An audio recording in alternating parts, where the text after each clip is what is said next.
नमस्ते। कक्षा 12 में अध्ययन करने वाले सभी बच्चे और अध्यापन करवाने वाले सभी विद्वान साथियों और विदुषी बहनों का हार्दिक स्वागत और अभिनंदन है। आज साथियों हम कक्षा 12 के विषय हिंदी अनिवार्य के लिए जो प्री बोर्ड का पेपर है उसके बारे में बात करेंगे। प्री बोर्ड का एक पेपर पूरा 80 नंबर का हमने तैयार किया है, समय भी रखा है, तो आप जरूर इसे पूरा देखेंगे और इन प्रश्न उत्तरों को अपनी उत्तर पुस्तिका में तैयार करेंगे। विद्वान साथियों और विदुषी बहनों से भी आग्रह है कि आप इस प्रकार से और अपने प्रश्न उत्तर लिखकर बच्चों की तैयारी करवा सकते हैं। खंड ए पूरे खंड वाइज बांट के रखा है। तो पहला प्रश्न है ये कि निम्न अपठित गद्यांश को ध्यानपूर्वक पढ़कर दिए गए वस्तुनिष्ठ प्रश्नों के उत्तर अपनी उत्तर पुस्तिका में लिखें। और एक्चुअली ये प्रश्न है 6 नंबर का। इसमें ऑब्जेक्टिव टाइप क्वेश्चन पूछे गए सारे के सारे वस्तुनिष्ठ। यह विडंबना की ही बात है कि इस युग में भी जातिवाद के पोषकों की कमी नहीं है। इसके पोषक कई आधारों पर इसका समर्थन करते हैं। समर्थन का एक आधार यह माना जाता है कि आधुनिक सभ्य समाज कार्य कुशलता के लिए श्रम विभाजन को आवश्यक मानता है।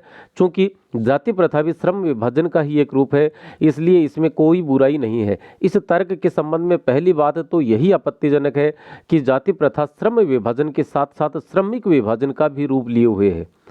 श्रम विभाजन निश्चय ही सभ्य समाज की आवश्यकता है, परंतु किसी भी सभ्य समाज में श्रम विभाजन की व्यवस्था श्रमिकों का विभिन्न वर्गों में अस्वाभाविक विभाजन नहीं करती। भारत की जाति प्रथा की एक और कमी यह है कि यह श्रमिकों का अस्वाभाविक विभाजन ही नहीं करती, बल्कि विभाजित वर्गों को एक दूसरे की अपेक्षा ऊंच नीच भी करार देती है, जो कि विश्व के किसी भी समाज में नहीं पाया जाता। जाति प्रथा पैसे का दोषपूर्ण निर्धारण ही नहीं करती, बल्कि मनुष्य को जीवन भर के लिए एक पैसे में बांध भी देती है। इस प्रकार पेशा परिवर्तन की अनुमति न देकर जाति प्रथा भारत में बेरोजगारी का प्रमुख व प्रत्यक्ष कारण बनी हुई है। अब इसमें 6 वस्तुनिष्ठ प्रश्न होंगे जिनके एबेसेड के क्रमांक आपको अपनी उत्तर पुस्तिका में लिखने होते हैं। और इसको हल करने से पहले मैं बच्चों से आग्रह करूंगा कि परीक्षा कक्ष में कम से कम इसे 2 बार पढ़ें और उसके बाद प्रत्येक प्रश्न को पढ़कर वहां से पीछे से इसका आंसर सर्च करें। पहला प्रश्न है, पेशा निर्धारण में जाति प्रथा का योगदान है। 4 ऑप्शन आपके सामने यहां लिखे हैं कि यह श्रम का विभाजन नहीं करती, व्यक्ति को पेशा बदलने की आज़ादी होती है, रोजगार उपलब्ध करवाती है और व्यक्ति को जाति आधारित पेशा ही करना पड़ता है। यहाँ पर पेशे से अर्थ है व्यवसाय, कारोबार, रोजगार, धंधा। उत्तर हम यहाँ नहीं बताएंगे, आप खुद सर्च करें। भारत में बेरोजगारी का प्रमुख एवं प्रत्यक्ष कारण है, तो 4 ऑप्शन दिए हैं। अशिक्षा, मानसून, जाति प्रथा, RKSMB राजस्थान की शिक्षा में बढ़ते कदम। उक्त गद्यांश का उपयुक्त शीर्षक क्या होगा? जाति प्रथा का महत्व, जाति प्रथा के दोष, श्रम विभाजन और जाति प्रथा के पोषक। चौथा प्रश्न है, पेशे का दोषपूर्ण निर्धारण कौन करता है? केंद्र सरकार, राज्य सरकार, सुप्रीम कोर्ट या जाति प्रथा? जाति प्रथा का दोषपूर्ण विभाजन मनुष्य को बांध देता है, एक धर्म से, एक राजनीतिक दल से, एक पेशे से, एक वेशभूषा से। जाति प्रथा का या के दोष है, यह श्रमिक विभाजन करती है, यह समाज में वर्ग विभाजन करती है, विभिन्न वर्गों में ऊंच नीच की भावना पैदा करती है और एबेसे तीनों। तो आप जो भी आपको इसका समुचित उत्तर लगे उसे नोट कर लें। अगला है, निम्न अपठित पद्यांश को ध्यानपूर्वक पढ़कर दिए गए वस्तुनिष्ठ प्रश्नों के उत्तर अपनी उत्तर पुस्तिका में लिखें। दिनकर साहब का ये काव्य है कि शांति नहीं तब तक जब तक कि सुख भाग न नरका सम हो, नहीं किसी को बहुत अधिक हो, नहीं किसी को कम हो, ऐसी शांति राज्य करती है तन पर नहीं हृदय पर, नर के ऊंचे विश्वासों पर, श्रद्धा भक्ति प्रणय पर। न्याय शांति का प्रथम न्यास है, जब तक न्याय न आता जैसा भी हो महल शांति का सुदृढ़ नहीं रह पाता। कृत्रिम शांति सशंक आप अपने से ही डरती है, खड़ग छोड़ विश्वास किसी का कभी नहीं करती है।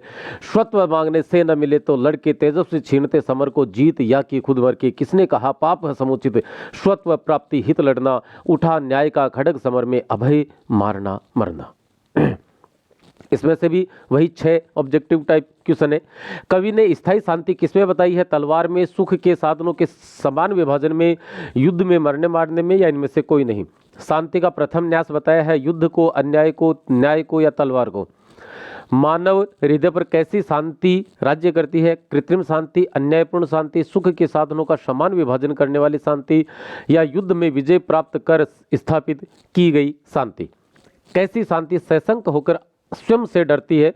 तो कृत्रिम न्यायपूर्ण, शांति नामक लड़की या बनावटी शांति। इनमें से जो भी है वो आप उत्तर लिखिए। तेजस्वी अपना अधिकार छीनते या कैसे प्राप्त करते हैं? युद्ध लड़कर, स्वयंवर कर, अधिकार हंता। अधिकार हंता का मतलब अधिकार को का हनन करने वाला को मारकर या उपयुक्त सभी। छठा और पद्यांश का अंतिम प्रश्न है, कृत्रिम शांति किस पर विश्वास करती है? मंत्रियों पर, अपनी योजनाओं पर, खड़ग पर या उपयुक्त सभी पर। अब आता है दूसरा प्रश्न। इसमें कुल 6 रिक्त स्थान वाले प्रश्न है, एक एक नंबर के हैं सभी। तो विचार विनिमय के साधन को खालिस्तान कहते हैं। दूसरा है भाषा के लिखित रूप को खालिस्तान कहा जाता है। जब कोई शब्द अपना मुख्य अर्थ प्रकट करता है तो उस शब्द में खालिस्तान शब्द शक्ति मानी जाती है। वाक्य में प्रयुक्त किसी शब्द का संदर्भ के अनुसार अलग अलग अर्थ ग्रहण किया जाता है तो वहां खालिस्तान शब्द शक्ति मानी जाती है। पांचवा है, जब कोई शब्द एक से अधिक बार वाक्य में प्रयुक्त होकर हर बार अलग अलग अर्थ प्रकट करता है वहां खालिस्तान अलंकार माना जाता है। छठा है, चिर जीवो जोरी जुरे क्यों न सने गंभीर को घटिए वृष भानुजा वे हलधर के वीर। उक्त पद में रिक्त स्थान अलंकार है। आपको खालिस्तानों की पूर्ति करनी है। तीसरा प्रश्न है, अति लघुतरात्मक प्रश्नों के एक पंक्ति में उत्तर दीजिए। एक शब्द से लेकर एक पंक्ति तक देने हैं। तीसरे प्रश्न में कुल 11 प्रश्न होंगे, आपको सभी प्रश्न करने हैं। पहला आता है पारिभाषिक शब्दावली से, जिसके 2 भाग हैं और आधे आधे अंक के बनते हैं, एक और दूसरी। तो ये 2 पारिभाषिक शब्द दिए गए हैं, एक्वायर और इवोल्यूशन। इनके हिंदी अर्थ हमें वहां लिखने हैं। दूसरा प्रश्न है, अधीनस्थ शब्द के लिए पारिभाषिक शब्द लिखिए। पारिभाषिक शब्दावली के 2 से 2 अंक के प्रश्न पूछे जाने हैं। 2 इस प्रकार से होंगे, 2 अंग्रेजी मीनिंग होंगे जिनका हिंदी अनुवाद देना है, एक हिंदी शब्द होगा जिसका अंग्रेजी मीनिंग हमें लिखना है। तीसरा है, फीचर किसे कहते हैं? चौथा, मोहनजोदड़ो किस सभ्यता का सबसे बड़ा शहर माना जाता है? पांचवा, कौन सी मुद्रा को अवैध घोषित किया गया था? यह एनी फ्रैंक की डायरी से है।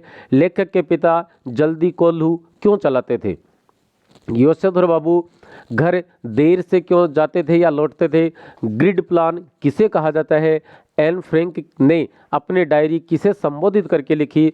और किन्नू फल के विषय में लेखिका ने क्या विशेष बात कही है? रचना के संदर्भ में अंधड़ और बीज से क्या आशय या तात्पर्य है? ये 11वां प्रश्न जो है वो उमाशंकर जोशी जी वाले पाठ से लिया गया है। अब खंड ब शुरू होता है और निर्देश है कि निम्न प्रश्नों के उत्तर अधिकतम 40 शब्दों में दीजिए। हर एक प्रश्न कितने कितने का? 2-2 अंक का है। कुल 7 प्रश्न है यहाँ पर। तो पहला प्रश्न है, इंटरनेट पत्रकारिता की 2-2 विशेषताएं एवं कमियां लिखिए। मतलब 2 विशेषताएं लिखनी है, 2 कमियां लिखनी है। उल्टा पिरामिड शैली क्या है, समझाइए। छठा है, कोविड-19 लॉकडाउन में ऑनलाइन शिक्षण, इस विषय पर एक आलेख लिखिए। फितरत का कायम है तवाजुन, आलमे हुस्न इश्क में भी उसको उतना ही पाते हैं जितना खुद को जितना खोले हैं। तो उक्त शेर में व्यंजना किस बात की हुई है? नेक्स्ट, छोटा मेरा खेत कविता में कागज व खेत की तुलना किस प्रकार की गई है और क्यों? भारतीय सौंदर्य शास्त्र और चार्ली की फिल्मों में मुख्य अंतर क्या है? बाजार का जादू किसे कहा गया है? इसके चढ़ने और चढ़कर उतरने पर मनुष्य पर क्या प्रभाव पड़ता है? कुल 7 प्रश्न थे ये ब खंड में, जो कि 2-2 नंबर के थे। अब स खंड शुरू होता है। यहाँ ऑप्शन मिलेंगे आपको अथवा में, और आप अलग अलग जो आप ज़्यादा सूटेबल हो वो है प्रश्न कर सकते हैं। 11वां प्रश्न है, कैमरे में बंद अपाहिज कविता संवेदनहीन लोगों का प्रतिबिंब है, कैसे समझाइए? अथवा उषा कविता के शिल्प एवं बिंब विधान पर प्रकाश डालिए। 12वां प्रश्न है, ये 11वां और 12वां 3-3 अंक के हैं। पहलवान की ढोलक कहानी की मूल संवेदना क्या है? कोविड-19 की त्रासदी से इसे कैसे जोड़ेंगे? अथवा नमक के विषय में मन में उठे अंतर्द्वंद्व और उसके समाधान के आधार पर सफिया का चरित्र चित्रण कीजिए। 13वां प्रश्न 4 अंक का होगा। एक कवि और एक लेखक। तुलसीदास का कवि परिचय दीजिए अथवा महादेवी वर्मा का लेखक परिचय दीजिए। 14वां प्रश्न 6 अंक का होगा, जो कि वितान भाग 2 से लिया गया है।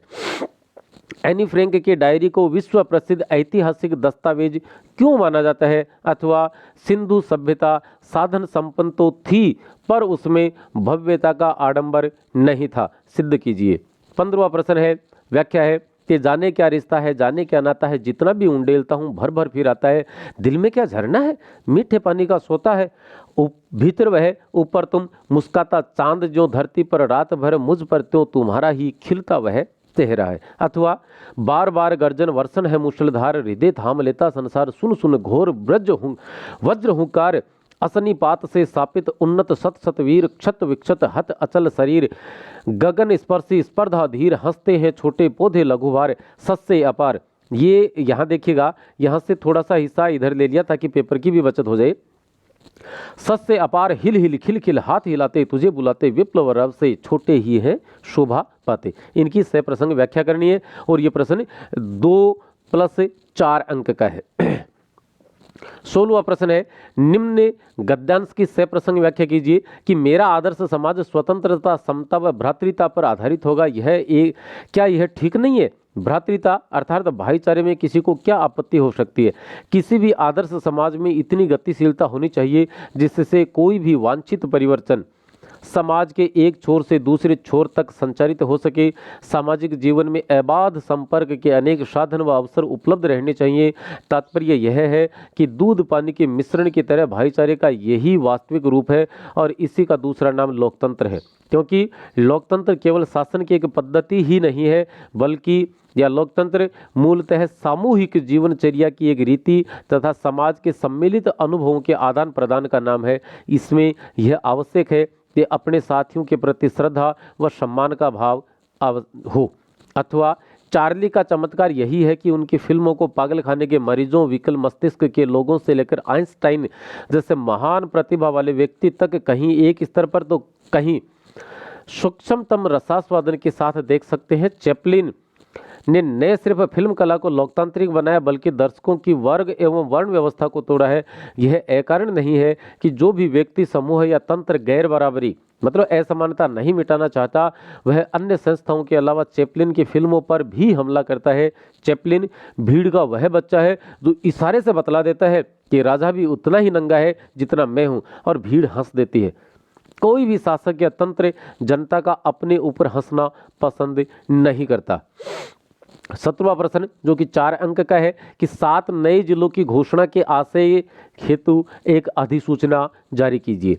अथवा पिछले 2 साल से आए लर्निंग गैप मतलब शिक्षण में जो अंतराल आया को कम करने के हेतु सचिव माध्यमिक शिक्षा बोर्ड राजस्थान अजमेर की तरफ से समस्त जिला शिक्षा अधिकारियों को एक ज्ञापन लिखे। और 18वां और अंतिम प्रश्न है जिसका अंक भार 5 है, निम्न में से किसी एक विषय पर निबंध लिखिए। विषय क्या क्या है? अनियंत्रित महंगाई, राजस्थान में पर्यटन, संभावनाएं और समस्याएं, लोकतंत्र में बढ़ती पूंजीवादी घुसपैठ और आज की बेटी कल का भविष्य। तो साथियों पूरा विश्वास है आप इसे सब्सक्राइब भी करेंगे और चैनल से जुड़े रहेंगे। नमस्ते, धन्यवाद, जय हिंद।